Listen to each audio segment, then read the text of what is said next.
కి 2898 చాలా బాగుంది. మీకు ఏం నచ్చింది సినిమా? ఏం అన్ని బాగున్నాయి. అంటే ప్రభాస్ ని చాలా తక్కువ టైం చూపించారంటున్నారు. లేదు మంచిగా చూపించిన టైం అయితే మంచిగా చేశారు. అశ్వత్థామగా అమితాబ్ బచ్చన్ గారు ఎలా చేశారు? బాగా చేశారు.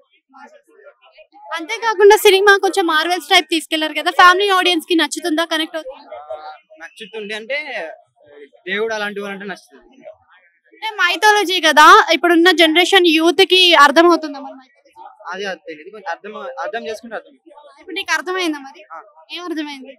అంటే ఇప్పుడు కలియుగం వచ్చింది, దాంట్లో ఏమంటారు స్త్రీని కాపాడడానికి అంటే చేసింది. నీకు ఇక్కడ డౌట్ రాలేదా? ఇప్పుడు అశ్వత్థామ అంటేనేమో మనం పుట్టక ముందుకే పుట్టాడు, మరి కలియుగంలో ఎలా వస్తాడనే డౌట్ రాలేదా? అంటే కృష్ణుడు వచ్చి చేశారు కదా, స్టార్టింగ్ లో సీన్ చూస్తారు అదా.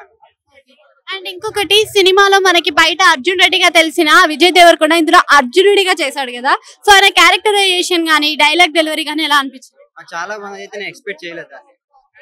సో ఇందులో కొన్ని క్యారెక్టరైజేషన్స్ ఉన్నాయి కదా, అమితాబ్ బచ్చన్ గారు కానీ, కమల్ హాసన్ గారు కానీ, అండ్ ఈ విజయ్ దేవరకొండ కానీ, ఇలాంటి వాళ్ళ క్యారెక్టర్ కరెక్ట్ గా సెట్ అయిందా, వాళ్ళ వర్త్ అనుకోవచ్చా? దిశా పాట్ని ఆమె ఒక క్యారెక్టర్ చాలా తక్కువ సేపు చూపించారు అంతే.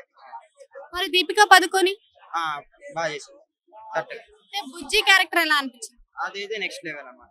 నీకేం నచ్చింది అంటే డైలాగ్ లో ఏదో ఒక డైలాగ్ ఉంటది కదా, ఏ డైలాగ్ అయినా నచ్చింది? ఈసారి ప్రిపేర్ అయ్యొచ్చా అది.